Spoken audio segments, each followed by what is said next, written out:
It is a little rainy today in Massachusetts, quite foggy as well.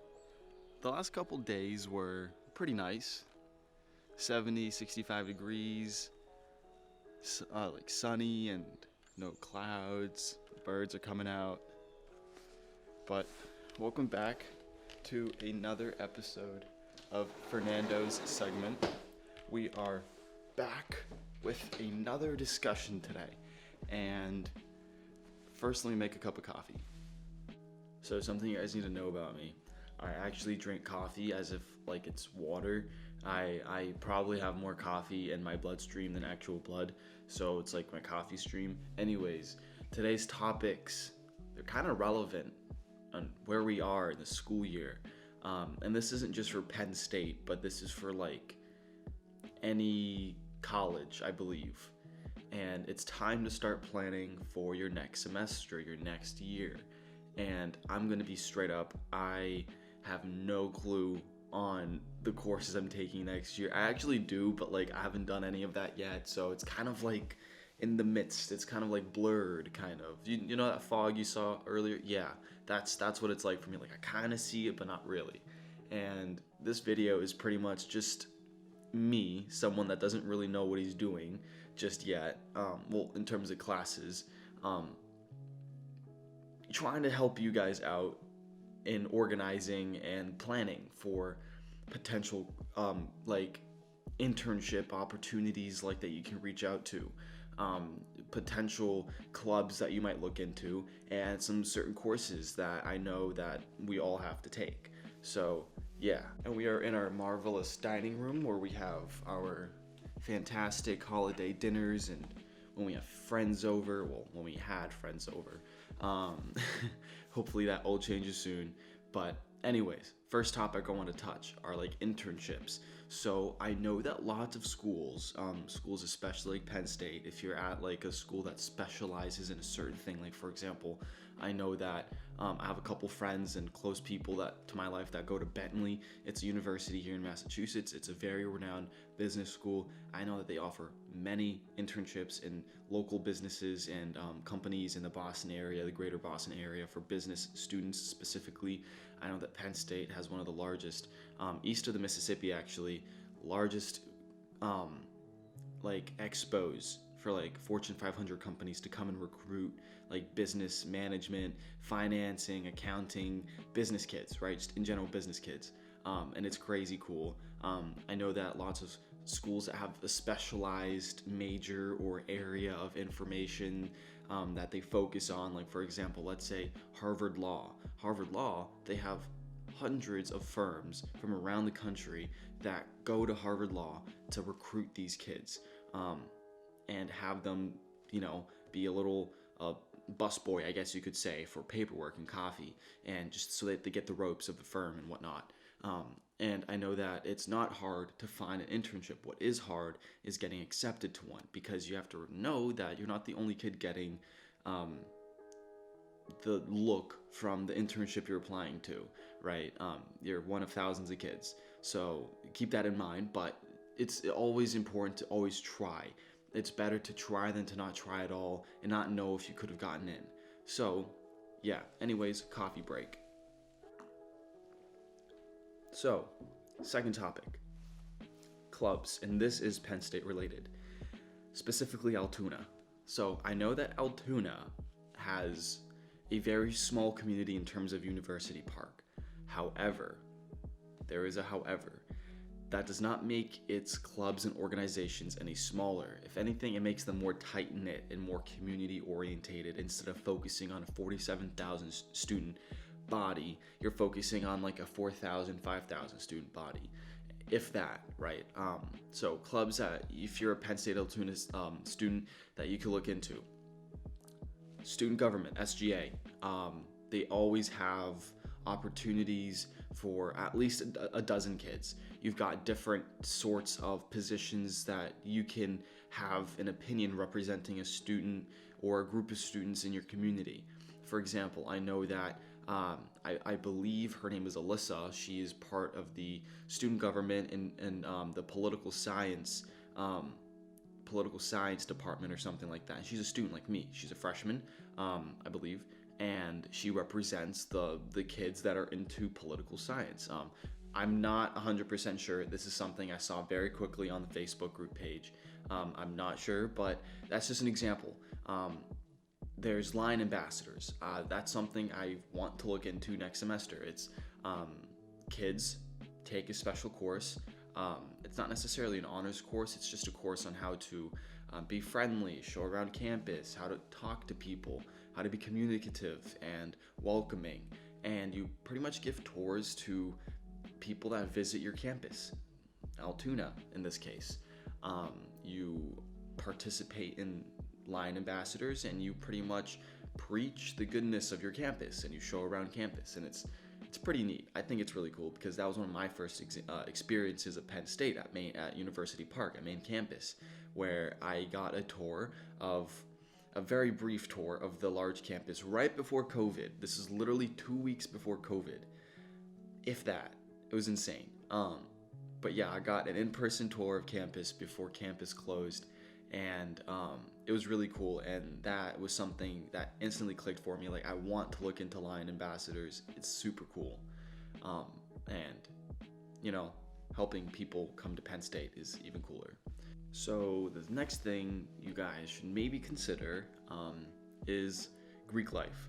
So I know that Altoona isn't really known for Greek life. However, there are frats and there are sororities. They're smaller and they're not really well known, but they do have their main chapters at University Park. So the way that works is if you want to rush a fraternity or rush a sorority at Altoona, you can just reaffiliate with the main campus University Park chapters. So you can become a brother, you can become a sister, and continue that journey into your next 2 years at University Park, which is really neat. That's something else you guys can look into. Okay, so this is future Fernando. I'm in the middle of editing the video, and I was just rewatching, and I wanted to clarify the information I was giving about the fraternities and sororities. So I'm a guy, I don't know much about sororities, however, I can testify and talk about fraternities. There is a Sigma Pi Theta chapter at Penn State Altoona. I'm not too sure what sororities are at Altoona, but I know that there's a Sigma Pi at Altoona, there's a Sigma Pi at main campus, and I know a lot of my buds are going to rush and join Sigma Pi, or the ones that are already at Sigma Pi are just going to reaffiliate with Sigma Pi when they go to main campus. So that's an option that you guys can look into. I just wanted to clarify, and yeah, that's it. There are countless different groups of clubs and organizations that we can all participate in. And lastly, something that you can all probably take an interest in is the Collegiate Review. Whether you're into writing reviews, making videos like me, speaking in a podcast, or taking pictures around campus, or just being a journalist, like anything in those areas respectively, you can participate in the Collegiate Review. It's really neat, it's really interesting. It brings out a creative side that many kids don't have an opportunity to really release in terms of college. I know that in high school and middle school we had like those little special classes where you can hang out with your friends and talk to each other and color and draw, and then you had recess. Yeah, well, you don't have that in college. You don't really have a academic course that really brings out creativity or thinking that expands the way you see other people's perspectives. It's really all really analytical and quantitative, and you'll look at something and you have to have an opinion on it, and if it's not the same opinion as the teachers, you're wrong. That's not the Collegiate Review. The Collegiate Review, you write something, you take a picture of something, you read something, you make something, you speak something. It's really neat, and I think it's something that everyone should consider as well. So yeah, point number 3. And that last third thing I want to talk about are general education, or gen eds, or your main classes that you need before you reach your true major courses. And I know that everyone probably has their counselors. We've probably heard of this everywhere, like, oh, it doesn't matter if you do 2 years at one school or 2 years here, it's the same thing. And you're not wrong. the way that Penn State works, there's this thing called the Penn State Bulletin, and it's pretty much a chart that sets your next 4 years and the courses you need to be successful. And in your junior year, you'll have a general education class. In your freshman year, you'll have like 5. Your senior year, you might have 1. And it's confusing. Now, this might come off as like, oh, I already know this or I already know that, but keep in mind that some things surprise even me, and I don't want to brag, but I'm pretty confident that I know the general in and outs of course requirements, credit requirements, what I need to do, when I need to do it, and I'm still surprised. I actually take the seminar class, and the topic of it yesterday was course requirements, and there are a lot of things I didn't know about actually, and I like to tell myself that I do know lots of things, and yet I was surprised that I didn't know everything. So something that I know that lots of kids forget are you need to take some sort of gym elective. You need 3 credits, 3. And a lot of courses do this where they are worth 1.5 credits. For example, I took volleyball my first semester at Altoona. Awesome class, loved it.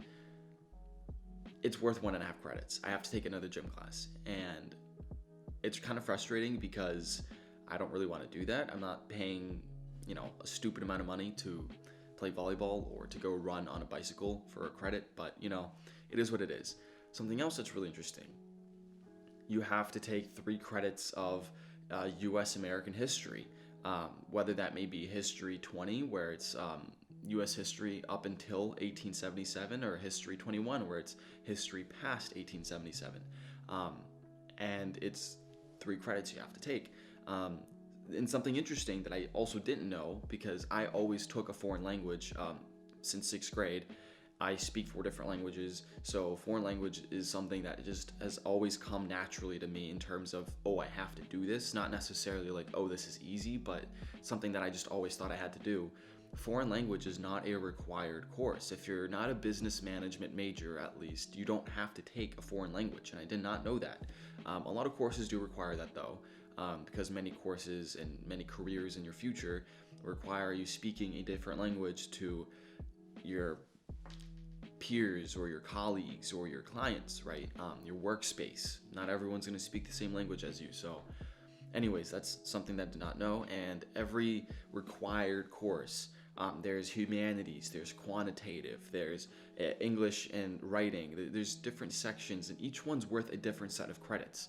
You might have to take 3 math classes and then only 2 English classes. Your major might require you to take a certain English class. For example, I know that there's English 202. I have to take English 202D, where it's business writing. I did not know that. I was just going to go ahead and sign up for English 202. Well, no, I can't. I can, but I'd be wasting my money at that point, because I just have to go ahead and take English 202D, not English 202A, right? So it's a lot of things you have to look into, and if you're curious on how this all works, just search up Penn State Bulletin. It's really interesting. It's really a need-to-know thing for your first 2 to 3 years at school. Heading into your junior year, hopefully you're on track enough where you don't have to take these classes with freshmen, or these classes where you wish you took your first semester. I know that this year I'm taking 6 courses, I believe about 18 credits, 17 credits worth of classes this semester. It's a lot, but it's things that I'm getting out of the way, and hopefully I'm kind of a little ahead of where I need to be. That's the idea. So yeah, that's today's video and Fernando's segment. Make sure you like this video and all the other productions that we have on the Collegiate Review channel. Make sure you subscribe to the channel, because there's tons of other things. Check out the website, because the website has tons of book reviews, sport reviews, updates in the Penn State world and in our community here in Altoona. And make sure you guys comment down below for specific things that you guys might be interested in. And other than that, have an amazing day, and thank you for tuning in. Peace out, guys.